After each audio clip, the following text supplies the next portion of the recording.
وہ قرآن پاک کی ایک آیت ہے۔ اللہ تبارک و تعالی نے ارشاد فرمایا قرآن پاک کے اندر کہ وَإِذْ قَتَلْتُمْ نَفْسًا فَادَّارَأْتُمْ فِيهَا وَاللَّهُ مُخْرِجٌ مَا كُنْتُمْ تَكْتُمُونَ، کہ جب تم نے ایک بندے کو قتل کیا، اِذْ قَتَلْتُمْ نَفْسًا، جب تم نے ایک بندے کو قتل کیا تو پھر تم اس کے معاملے میں آپس میں ایک دوسرے سے جھگڑا کرنے لگے، جبکہ واللہ مخرج ما کنتم تکتمون، کہ اللہ تبارک و تعالی جس چیز کو تم چھپاتے ہو وہ اس کو ظاہر کرنے والا ہے، ظاہر کرتا ہے، دکھا دیتا ہے۔ اب یہ ایک آیت ہے جس میں اللہ تبارک و تعالی نے ایک تاریخی واقعہ بیان فرمایا کہ بنی اسرائیل کا ایک شخص تھا، وہ قتل کر دیا گیا، جس کا نام عامیل غالباً عامیل تھا۔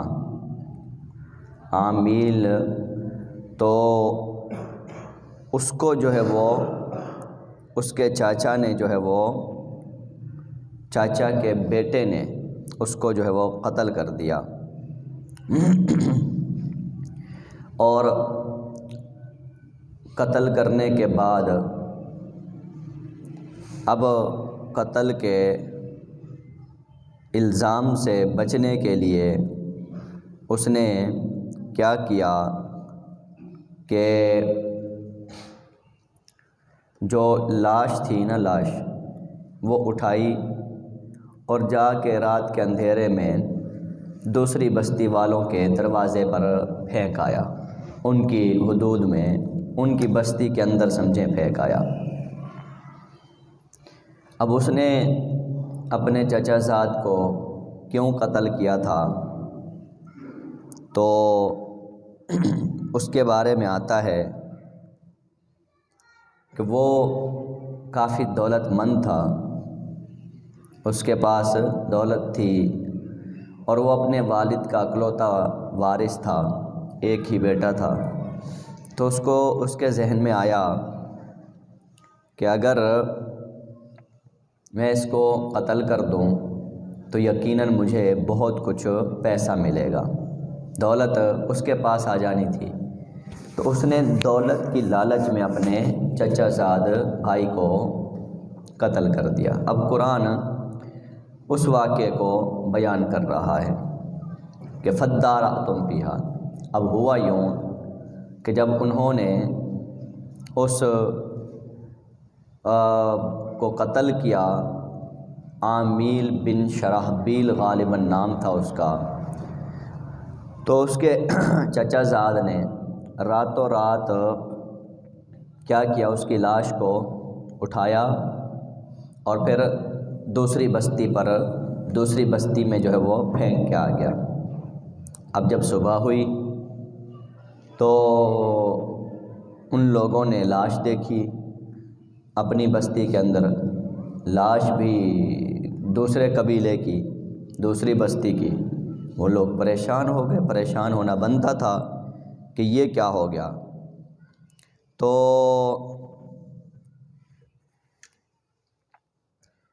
اب ادھر سے جو اس کا چچا زاد تھا جس نے اس کو قتل کیا تھا، اس نے کیا کیا، صبح اٹھتے ہی اس نے شور شرابہ شروع کر دیا اپنی طرف سے، قاتل بھی خود اور شور بھی خود شروع کر دیا، اور کہنے لگا کہ جی وہ میرے چچا زاد کا قتل ہو گیا ہے تو فلانا ہو گیا۔ ڈھونڈتے ڈھونڈتے جناب وہ اس بستی میں پہنچ گئے تو الزام اس بستی پہ لگا دیا کہ یہ تو انہوں نے قتل کیا ہے۔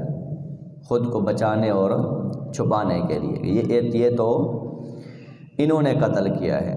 تو قرآن اس واقعے کی طرف اشارہ کرتے ہوئے یوں ارشاد فرماتا ہے، وَإِذْ قَتَلْتُمْ نَفْسًا، کہ جب تم نے ایک جان کو قتل کیا تو پھر کیا ہوا، فَادَّارَأْتُمْ فِيهَا، پھر تم اس کے بارے میں آپس میں جھگڑنے لگے، جھگڑا کرنے لگے، تو اس قتل کو تم چھپانے لگے۔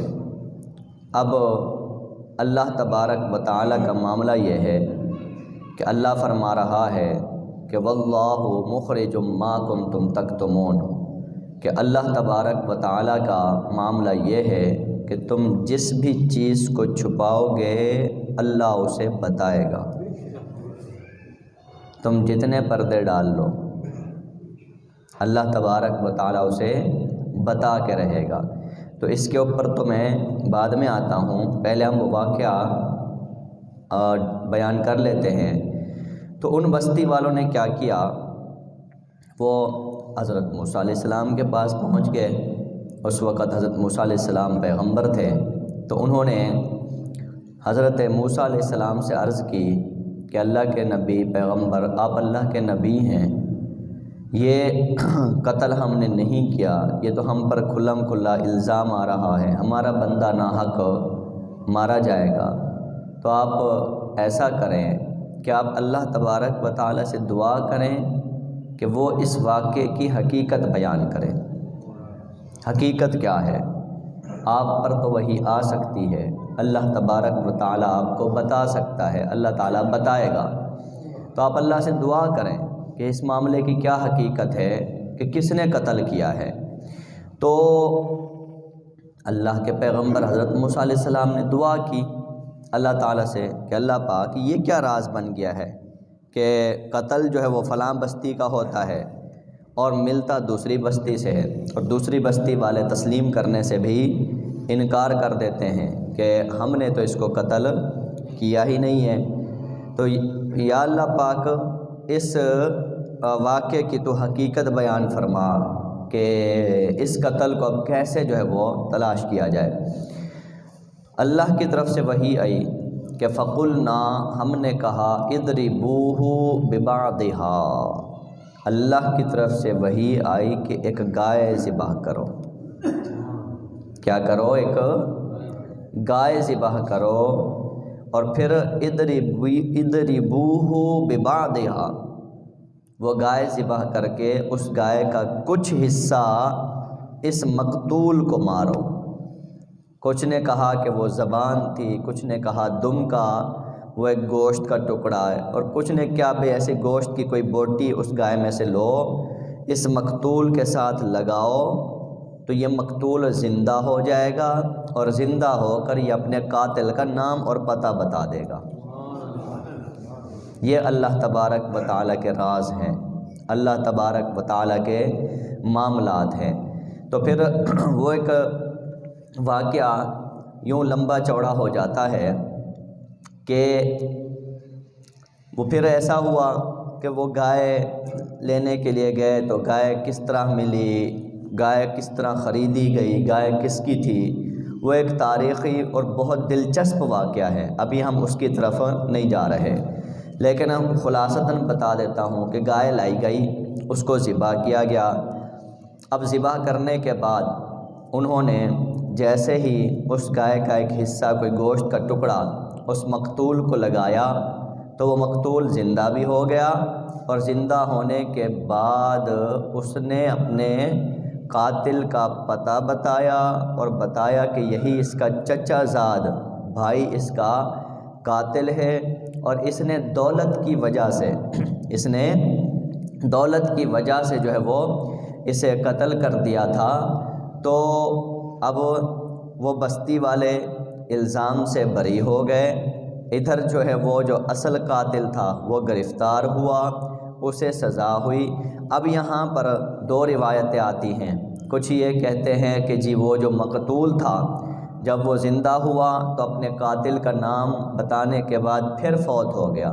کچھ کہتے ہیں کہ نہیں، جب وہ زندہ ہوا تو اس کے بعد اللہ نے اس کو زندگی عطا فرما دی، وہ زندہ ہی رہا، اس نے باقاعدہ طبعی عمر گزاری، اس کی شادی ہوئی، اس کی اولاد ہوئی، اور پھر تقریباً 40 سال زندہ رہنے کے بعد وہ طبعی موت کے ساتھ اس کی وفات ہوئی۔ وہ اس لیے کہ اللہ تبارک و تعالی جب اپنا فضل فرماتا ہے تو پورا فرماتا ہے، ادھورا نہیں فرماتا۔ پیغمبر کی دعا تھی، پیغمبر کی دعا تھی، اللہ اپنے پیغمبر کی دعا کو رد نہیں کرتا۔ پھر اس پیغمبر کی دعا کے نتیجے میں اللہ کا کرم تھا، اللہ نے جب زندگی دی تو پھر پوری زندگی عطا فرمائی، ادھوری نہیں، تو اللہ نے اس کو زندہ کر دیا۔ اب قرآن پاک نے کہا کذالک یحیی اللہ الموتی، اللہ تبارک و تعالی اگر کچھ کرنے پہ آئے تو وہ ایسے کرتا ہے کہ وہ مردوں کو بھی زندہ فرما دیتا ہے۔ اگر وہ زندہ کرنے پر آئے تو پھر وہ مردوں کو بھی زندہ فرما دیتا ہے۔ اے اس خدا کے بندو، آپ اور ہم چھوٹی چھوٹی باتوں پہ پریشان ہو کے زندگی سے مایوس ہوئے پھرتے ہیں، زندگی سے پریشان ہوئے پھرتے ہیں۔ پریشان ہونے کی ضرورت نہیں ہے، ہمارا رب بہت بڑا بھی ہے، بہت قدرت اور قوت والا بھی ہے۔ تو وہ فرماتا ہے کہ کذالک یحیی اللہ الموتی، کہ اللہ تبارک و تعالی جب کرنے پہ آتا ہے تو وہ مردوں کو بھی زندہ کر دیتا ہے۔ اس کے سامنے ہماری مشکلات تو بہت چھوٹی ہیں، ہماری مصیبتیں تو بہت چھوٹی ہیں، لہٰذا اپنے رب سے رابطہ رکھو، اپنے رب سے جو ہے وہ تعلق جوڑو۔ تو پھر اللہ تبارک و تعالی نے قرآن پاک کے اندر ایک اور بات ارشاد فرمائی کہ واللہ مخرج ما کنتم تکتمون۔ یہ بڑی نصیحت انگیز بات ہے، بڑی عبرت انگیز بات ہے کہ واللہ مخرج ما کنتم تکتمون، کہ لوگوں جسے تم چھپاؤ گے، جسے تم چھپانے کی کوشش کرو گے، جس پہ تم پردہ ڈالنے کی کوشش کرو گے، اسے اللہ تعالی خود بتائے گا، اسے اللہ تعالی خود بتائے گا۔ اب یہ انسان کے سوچنے، سمجھنے اور غور کرنے کے لیے بہت بڑی آیت ہے، بہت بڑی بات ہے کہ واللہ مخرج ما کنتم تکتمون، جسے تم چھپاؤ گے اللہ اسے بتائے گا، لوگوں کو بتا کے رہے گا، لوگوں کو دکھا کے رہے گا، لوگوں کے سامنے اللہ تعالیٰ اسے کھول کے رہے گا۔ اب اگر تم نیکی چھپانے کی کوشش کرو گے، نیکی کرو گے اور اسے چھپا کر کرو گے، غور کیجئے گا، اگر تم نیکی کرو گے، پردے، اب بات آ گئی ہے پردے کی، کہ پردے میں تم کرتے کیا ہو، چھپ کے تم کرتے کیا ہو، آیا تم نیکی کرتے ہو یا برائی کرتے ہو؟ چھپ کے تم نیکی کرتے ہو یا کوئی بدی کرتے ہو؟ تم جو بھی کرو، چاہے نیکی کرو یا برائی کرو، اللہ کا وعدہ ہے کہ اسے میں کھول کے رہوں گا۔ تم جتنا چھپاتے رہو میں اسے ایک نہ ایک وقت میں ظاہر کر کے رہوں گا، چاہے تم مر جاؤ اور تمہاری اچھائی یا برائی میں قبر کھول کے لوگوں کو بتاؤں تو میں دکھاؤں گا۔ وہاں تک کی بھی باتیں جاتی ہیں یہ، اور ایسا دیکھنے میں بھی آتا ہے کہ کئی لوگوں کی قبریں کھلتی ہیں تو اندر سے خوشبو کی بہاریں ہوتی ہیں، ہوتا ہے کہ نہیں ہوتا؟ اور کئی لوگوں کی قبروں کے اوپر سانپ اور بچھو چل رہے ہوتے ہیں، آگ نکل رہی ہوتی ہے۔ تو وہ اللہ تبارک و تعالی وہ لوگوں کو آپ کی اچھائی ہے یا برائی ہے وہ بتا کے رہتا ہے، لیکن اس کا ایک کرم یہ ہے کہ وہ برائی جلدی نہیں بتاتا، آپ کی برائی جلدی نہیں بتاتا۔ اگر آپ کوئی برائی کر رہے ہیں، وہ آپ کو ایک دفعہ، دو دفعہ، ہو سکتا ہے 10 دفعہ تک بھی وہ آپ کو ڈھیل دے دے، معافی دے دے، پردے رکھ دے، لیکن آپ پھر بھی پیچھے نہ ہٹے، پھر بھی آپ نے عبرت حاصل نہ کی اور اس نے پکڑ کرنے کا فیصلہ کر لیا، تو پھر تم لاکھ پردے ڈالتے پھرو، اللہ تبارک و تعالی پھر وہ لوگوں تک پہنچا دے گا۔ وہ بندہ جو چوری کرتا ہے، مسلسل چوری کر رہا ہو، اس کی کبھی خواہش نہیں ہوتی کہ لوگوں کو پتہ چلے، لیکن لوگوں کی زبان پہ جاری ہو جاتا ہے کہ فلاں بندہ چور ہے۔ وہ کون بتاتا ہے؟ وہ اسباب و علامات ایسے ہوتے ہیں کہ لوگوں کو آہستہ آہستہ خود بخود پتہ لگنا شروع ہو جاتا ہے۔ وہ روحانی اسباب جو کار فرما ہوتے ہیں، وہ اسباب لوگوں تک جو ہے وہ پہنچنا شروع ہو جاتے ہیں۔ کوئی اگر لڑکا بچہ اپنے باپ سے چھپ چھپ کے سگریٹ پینا شروع کرے یا کوئی بھی غلط کام کرے، وہ ایک دفعہ 2 دفعہ کرے، ٹھیک ہے، وہ کر لے گا، لیکن کبھی ایسا ہوتا ہے کہ جس وقت وہ غلط کام کر رہا ہوتا ہے والد اسی وقت سر پہ کھڑا ہوتا ہے۔ کون لے کے آ جاتا ہے؟ یہ اللہ تعالیٰ کے وعدے ہیں کہ ہم کبھی اس خوش فہمی میں نہ رہیں کہ ہم اگر کوئی غلط کام کریں گے تو کسی کو پتہ نہیں چلے گا۔ ہاں 1 دفعہ 2 دفعہ یا کچھ دفعہ وہ آپ کے پردے رکھ دے گا، لیکن اگر آپ نے مسلسل اس کے اوپر اصرار کیا، ڈھٹائی کا مظاہرہ کیا، تو پھر اللہ تبارک و تعالی پھر آپ کو معافی نہیں دے گا۔ آپ کتنا بھی چھپ جاؤ وہ خود لوگوں کو بتا دے گا۔ تو اس لیے کہتے ہیں کہ پردے کے اندر جو کچھ کرو، اگر پردہ اٹھے تو پھر شرمندگی نہیں ہو، الٹا سینہ فخر سے تن جائے۔ پردے میں وہ کچھ کرنا چاہیے، تنہائی میں وہ کچھ کرنا چاہیے، چھپ کے وہ کام نہ کرو کہ اگر لوگوں کو پتہ چلے تو آپ کو شرمندہ ہونا پڑے، بلکہ چھپ کے وہ کام کرو اگر لوگوں کو پتہ چلے تو لوگ حیران رہ جائیں۔ اللہ تعالیٰ کا یہ وعدہ ہے کہ واللہ مخرجم ما کنتم تکتمون، کہ جس چیز کے اوپر تم پردے ڈالو گے، جس چیز کو تم چھپاؤ گے، مخرجن، اللہ تعالیٰ اسے ظاہر کر دے گا۔ اب میں آپ کو ایک انتہائی عبرت انگیز اور نصیحت آموز واقعہ سناتا ہوں۔ ترکی کا بادشاہ شاہ مراد، اس کے حوالے سے آتا ہے، ایک مرتبہ اپنے محل کے اندر رات کو اپنے بستر پہ لیٹا ہے، لیکن دل بے چین ہے، پریشان ہے، دل نہیں لگ رہا، اداس، اندر جیسے وحشت سی آ جاتی ہے۔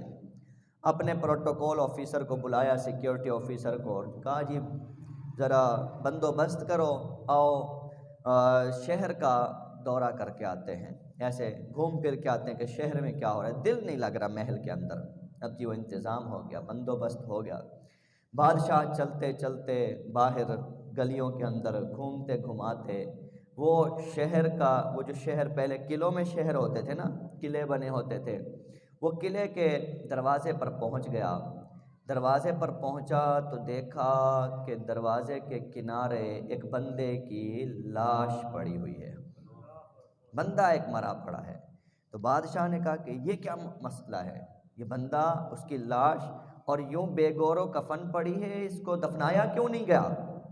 لوگوں کو بلایا گیا تو وجہ پوچھی تو لوگوں نے وجہ بتائی، جی بڑا گنہگار تھا، بدکار تھا، اس لیے جو ہے وہ اس کو لوگوں نے مسلمانوں کے قبرستان میں دفنانا گوارا نہیں کیا ہے۔ لوگوں کو یہ بہت بدکار گنہگار شخص تھا، تو اس کو مسلمانوں کے قبرستان میں دفنانا گوارا نہیں کیا، نہ ہی اس کو غسل دیا، نہ کفن دیا، بس اٹھا کے ایسے ہی پھینک دیا۔ یہ اتنا بڑا گنہگار تھا، یہ اتنا بڑا گنہگار تھا۔ اچھا، جو بڑے لوگ ہوتے ہیں نا، ان کی سوچ بھی بڑی ہوتی ہے۔ بادشاہ نے کہا یہ بتاؤ، جتنا بھی بڑا تھا امت محمد تو تھا نا صلی اللہ علیہ وسلم، کیا مسلمان تو تھا نا؟ کہاں مسلمان تھا؟ چلو اٹھاؤ، اس کو غسل دو اور پھر کفن دو، جنازہ پڑھ کے جو ہے وہ پھر اس کو دفناؤ۔ اب جب اس کی لاش کو لے کر اس کے گھر پہنچے بادشاہ ساتھ ساتھ کہ دیکھیں اس کا گھر کون سا ہے اور کون سا اس کا ایسا عمل تھا کہ لوگ اس کو اتنا بڑا بدکار گنہگار سمجھتے تھے۔ اب جب اس کے لاش کو لے کر گھر پہنچے تو اس کی بیوی نے جب دیکھا کہ اس کے شوہر کی لاش آئی ہے تو دھاڑے مار مار کے رونے لگی اور اس طرح کہتی تھی کہ دیکھ، میں نہ کہتی تھی کہ لوگ تجھے غسل بھی نہیں دیں گے، لوگ تجھے دفن بھی نہیں کریں گے، لوگ تجھے گناہگار سمجھیں گے، لوگ تجھے بدکار کہیں گے، حالانکہ تو بہت بڑا نیکوکار تھا، حالانکہ تو بہت بڑا نیکوکار تھا، تو اتنا بڑا اللہ تعالیٰ کا برگزیدہ بندہ تھا۔ اب بادشاہ دروازے پہ کھڑا یہ سن رہا ہے کہ بیوی جو سب سے زیادہ رازوں کو جانتی ہے، لوگ کہتے ہیں بدکار تھا، بیوی کہتی ہے کہ نیکوکار تھا، یہ کیا راز ہے؟ بادشاہ نے دروازہ کھٹکھٹایا، اس کی بیوی کو بلایا کہ بیوی بتا ماجرا کیا ہے، لوگ بدکار کہتے ہیں، تو نیکوکار کہتی ہے، کیا راز ہے؟ تو اس نے کہا راز یہ ہے کہ اس کا عمل کچھ اس طرح کا تھا کہ لوگ بظاہر اس کو گناہگار سمجھتے تھے، یہ کرتا یہ تھا، 4 پیسے آ جاتے، کبھی شراب خانے چلا جاتا تھا، وہاں سے اتنے پیسوں کی بوتلیں لیتا، گھر آ جاتا تھا اور گھر کے اندر چھپ کے نالی کے اندر بہا دیتا اور اللہ کے سامنے کہتا شکر الحمدللہ میری وجہ سے کچھ مسلمان تو شراب پینے سے بچیں گے۔ اور پھر کبھی پیسے آ جاتے تو کبھی کسی جا کے کوہبہ خانے طوائف کے دروازے پہ چلا جاتا اور اس کو جا کے پیسے دیتا اور کہتا کہ بی بی آج کے لیے دروازہ بند، آج کوئی تیرے در پہ نہیں آئے گا، گھر پہ آ جاتا، لوگ سمجھتے کہ شاید یہ شراب لے کے آیا ہے اور یہ شراب پیے گا، لوگ اس کو طوائف کے دروازے پہ جاتا دیکھتے تھے، لیکن یہ گھر آتا تو کہتا اللہ تیرے در پہ شکر ہے، آج تو نے 4 پیسے دیے، میری وجہ سے کوئی مسلمان تو زنا سے بچ جائے گا۔ میں اس کو کہتی تھی کہ اگر تو نے نیکی کرنی ہے تو کھلم کھلا کر، یوں چھپ کے نہ کر، کہیں ایسا نہ ہو کہ لوگ تجھے بہت بڑا گناہگار سمجھ لیں اور تیرا جنازہ ہی نہ پڑھیں۔ تو آگے سے یہ کہتا تھا کہ اگر لوگوں نے جنازہ نہ پڑھا تو پھر وقت کے ولی اور بادشاہ میرا جنازہ پڑھیں گے۔ اس کا ایمان تو دیکھو، اس کا یقین دیکھو، لوگوں کو خوش و راضی نہیں کرنا، لوگوں تم خدا کو راضی کرو، خدا بندوں کو راضی کر کے چھوڑے گا۔ تو جب بیوی نے یہ بات کہی کہ اچھا یہ کہتا تھا، اس کا یہ ایمان تھا کہ اگر لوگوں نے جنازہ نہ پڑھا تو پھر وقت کا بادشاہ اور ولی جنازہ پڑھیں گے، تو بادشاہ نے کہا کہ بی بی چل، پھر بادشاہ خود تیرے دروازے پہ چل کے آ گیا ہے اور بھیجنے والا رب ہے کہ اس نے محل سے مجھے باہر نکالا اور تیرے دروازے پہ لا کھڑا کیا۔ اعلان کر دیا گیا کہ صبح اس کا جنازہ پورے شان کے ساتھ، اہتمام کے ساتھ شہر کے اندر ادا کیا جائے گا، سارے وزراء، امراء، مشیر، سارے علماء، سارے اولیاء، سارا شہر کا شہر اس کے جنازے کے اندر شریک ہوگا۔ تو اللہ نے فرمایا واللہ مخرج ما کنتم تکتمون، لوگوں تم پردے میں چھپ کے جو کرو گے خدا اسے لوگوں کو بتا کے رہے گا، جو تم اگر بدکاریاں کرو گے تو خدا وہ بھی بتائے گا، جو تم نیکوکاریاں کرو گے خدا وہ بھی بتائے گا۔ اس لیے پردے میں وہ کرو چھپ کر کہ اگر پردے اٹھیں تو پھر تعریفوں کے انبار لگ جائیں۔ اولیاء کو یہ راز پتا تھا، اولیاء کو یہ راز پتا تھا، تبھی وہ عبادت لوگوں کے سامنے نہیں کرتے تھے، جنگلوں میں نکل جاتے تھے، غاروں میں نکل جاتے تھے، پہاڑوں میں نکل جاتے تھے، وہ چھپ چھپ کے عبادت کرتے تھے، لیکن مخلوق خدا جنگل سے شہر تک لائن لگائی ہوتی تھی ان کی زیارتیں کرنے کے لیے۔ کون بتاتا تھا؟ خدا بتاتا تھا۔ وما علینا الا البلاغ۔